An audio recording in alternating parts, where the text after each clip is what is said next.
The year is 1519. It's the first day of this new year, and it's the first for a significant figure in history as well. Today, Yorick Zwingli assumes his duties as priest of Zurich at the age of 36 and will begin preaching through the book of Matthew, beginning what will be known today as the Swiss Reformation. This is the In History Show on the Semper Reformanda podcast. I'm your host, Cody Bauerkamp.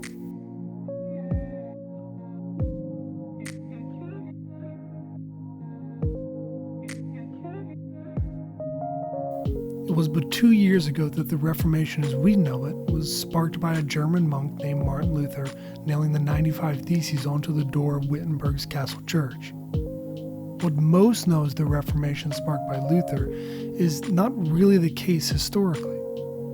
Most think of the Reformation as one man against the Catholic Church, but not so. The Reformation's roots and kindling lay way before Luther and men like Jan Hus, and spread far beyond Luther to men like Zwingli. The true cause of the Reformation and its lasting impact was not just because of Luther, but because of faithful men like Zwingli preaching all around Europe. You see, after teaching himself Greek and poring over the scriptures again and again, Zwingli began to realize that the gospel was not being taught in churches. After being offered the position of priest at Grossmünster in Zurich, he made a radical decision, a decision that causes us to remember it on this very day. Zwingli decided not to preach the prescribed homilies or expositions, but rather declared that he'd be preaching chapter by chapter through the book of Matthew.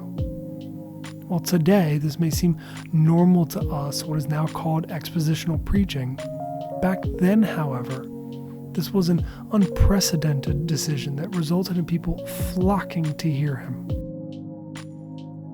It may be said that the church today is in need of a reformation. Many would say that there should be a reformation in order that there would be a return to deep Christian doctrine and theology and practice. Others would say to recover historic or biblical Christian worship, while others would say a reformation is needed against worldly philosophical ideas that have worked their way within. We would say that the church is always in need of a reformation, always in need to return back to the scriptures as we never drift towards holiness. We believe a need for constant reformation, so much so that we've taken on that very name, Semper Reformanda, always reforming.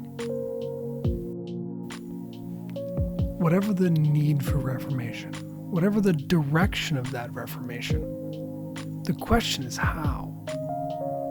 I think we have so idolized figures such as Luther that we begin to make them more celebrity and myth and tend to forget how the Reformation was truly sparked and continued. Because what is interesting about Zwingli is, it wasn't until 1520 that Zwingli heard of the papal bull excommunicating Luther as a result of the 95 Theses. That is, a whole year after he began preaching through Matthew. If this day, January 1st, should cause you to know or remember anything, it should be this: that it was but faithful preaching by ordinary local pastors that sparked and continued the Reformation, bringing us to where we are today. So if today you see the need for reformation, I ask, how are you carrying on the legacy? Are you yourself a pastor?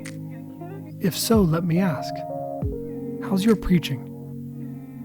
Your preaching doesn't need to reach celebrity status, but it should be faithful.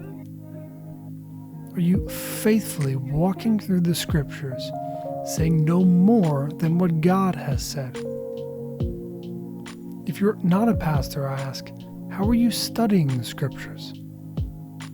Do you yourself see the need to faithfully study the scriptures, reading and only understanding them as the Lord has spoken? Today, January 1st, Zwingli begins the Swiss Reformation by simply preaching through the book of Matthew. May it be the same today.